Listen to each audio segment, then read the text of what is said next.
Hi, my name is Branson Reed. Today we're going to be doing an 8-minute interview introducing Edward Taylor. Hi, my name is Edward Taylor. Thank you. Yeah, so stay tuned. Got y'all for this. So currently on the 8-minute interview, new episode, gang gang. We have a young man that knows what the Great Depression is like, been there, experienced it, and we're gonna interview him. 8 minutes. Let's see how this goes. His name is Edward Taylor. Stay tuned. Were many people rich back then, before the 20s? Yeah, everybody was rich, all the girls getting them flappers, and it was fun going to nightclubs, Make money, get time. What happened after the stock market crash? Where did you go? What did you do? At first when it crashed, I didn't really believe it. I was like, nah, it's probably a joke, Maybe they were just messing with me because they just wanted to have my money. And I thought it was just a joke, and I didn't believe it had crashed, really. So I went to the bank. I went to my investor's office. I checked my money, and it was gone. And I just felt like my heart was broken. Where did you go? How did you live after the stock market crash? It was basically like just roaming about, putting up advertisements as much as possible. I had no food, nowhere to go. Yeah, you had no food and you had to beg. And I did shoe shining business at that time. I would just sit on the road and somebody would be passing. If somebody was passing, then I would just I would just basically ask and beg if I could change their shoe for $1. Was there like lots of crime? Was there any police? Oh yeah, there's a lot of crime. Like it was like a nightmare. You would walk anywhere and you would just see them robbing everybody. It's too easy. They're there. You walk there, they're there. You try to avoid them, but they're always everywhere. So yeah, it was pretty frustrating. And Where did you sleep at night? I can remember I slept in a cardboard with newspapers. And even with the newspapers, we had to fight over it. Everybody wanted to keep warmer, so we had to fight over newspapers. And the little cardboard you got, that would be your home for the night. How did you get the newspapers? I stole them sometimes. Sometimes I stole them, and sometimes they were just flying by. There was a lot of wind.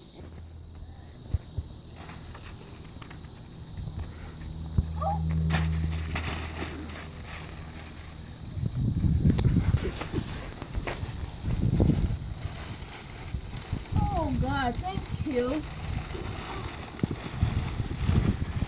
Who was your president at the time, and what did he tell you guys? Our president at those days was President Hoover, and he was one. I didn't like him because he was kind of bossy. He was selfish, and that one thing that he said that made me so mad was he said our people will rise up from the depression. The government, he didn't let the government help us. He said we will rise up by ourselves with the United States. He didn't put any money into it. Wait, so you're telling me that he didn't help you guys? No. You did it after the stock market crash. You lived in poor houses? Yeah, he didn't help us. And because of that, our Hoovers, we named him after the most poor thing that ever was produced. That's why we named the Hoovers. Hoover bells, we named Hoover blankets and other stuff. He was one terrible president, and he said we even getting fed much more than the hobos, so we're in good shape. He said we will rise up, and I just didn't think it was gonna happen. Was there anything that took you off your mind of this depression? Like music? What music did you listen to? There was this music called Blues, and it kind of, refreshed your heart, and it gave you hope, and it shared their sorrows with you. And my favorite one was Brother Lend Me a Dime. I need a dollar, dollar, dollar, that's what I need. Yeah. Well, I need a dollar, dollar, dollar, that's what I need. Said I need a dollar, dollar, dollar, that's what I need. And if I share with you my story, would you share your dollar with me? Yeah, you see I'm broke, I'm not trying to... Did people lose their jobs? Like, what happened?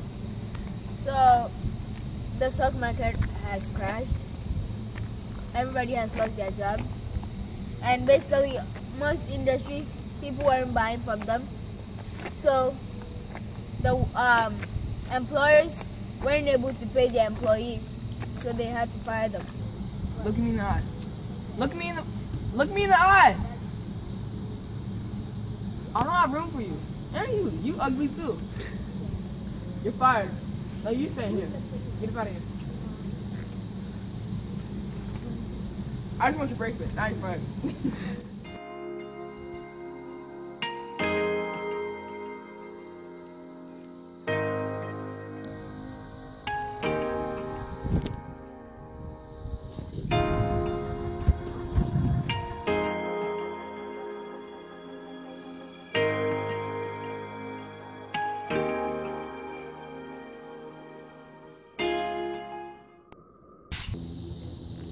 Did anything fix the Great Depression? Like, what made it better?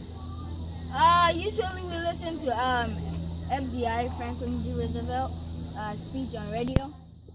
That's when Hoover wasn't re-elected. We didn't like Hoover. So Franklin D. Roosevelt came into place, and he helped us. He gave us a new renewing hope that there's a new America down there that would help us overcome our fear. And he said the only thing that we have to fear is fear himself. So, it gave us that confidence that we might get out of this. Did you go to the speech? Where did you hear this? Sometimes we all surrounded by a radio, and we listen to it because figures to show the gain in the average weekly pay envelope of workers in the great majority of our industry.